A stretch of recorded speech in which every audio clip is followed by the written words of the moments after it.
அன்பான கர்த்தருடைய பிள்ளையே, நீங்க செய்யாத குற்றத்தை உங்க மேல சுமத்துறாங்களா? பழி சொல்ல சுமத்துறாங்களா? உங்களால தாங்க முடியாதபடி இருதயமெல்லாம் காயப்பட்டிருக்கா? ஒருவேளை இந்த காரியத்தை யார்கிட்ட சொல்லி என்னுடைய நீதியை நான் மற்றவங்களுக்கு முன்னாடி அதை செய்வேன்னு சொல்லி நீங்க அங்கலாச்சிட்டு இருக்கிறீங்களா? பொறுமையா இருங்க, கவலைப்படாதீங்க, உங்க சுயத்துக்கு ஓடாதீங்க. கர்த்தர் உங்களோட தான் இருக்கிறாரு. நீங்க செய்யாத குற்றத்தை யாரெல்லாம் உங்க மேல சுமத்துறாங்களோ, வீணான பழிச்சொல்ல யாரெல்லாம் சுமத்துறாங்களோ, நீங்க செய்யாததுக்கு தண்டனை யாரெல்லாம் கொடுத்திருக்கிறாங்களோ, கர்த்தர் உங்களுக்காக வழக்காடுவார். அவர் உங்க பட்சத்துல இருக்கிறார். நீங்க தேவனை நம்பி இருக்கிறீங்கல்ல, நீங்க ஏசப்பாட பிள்ளைல, நீங்க சோர்ந்து போலாமா?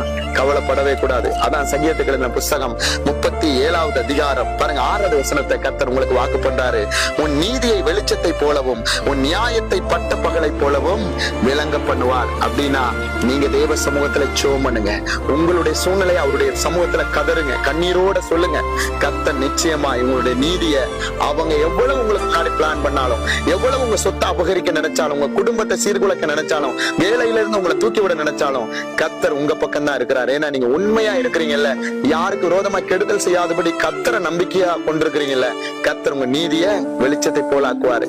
அவர் பாருங்க, பட்ட பகலை போல விளங்க பண்ணுவாராம். அதால நீங்க கவலைப்படாதீங்க. உங்க இருதயத்துல இருக்கிற துக்கத்தை, வேதனை யார்ட்டையும் சொல்லி ஷேர் பண்ணி அவங்க மூலமா நீங்க பாவத்தை வருவிச்சு கொள்ளாதீங்க. கர்த்தருடைய சமூகத்துல உங்களுடைய இருதயத்தை ஊற்றுங்க. கர்த்தர் பாருங்க, சீக்கிரமா நாட்கள்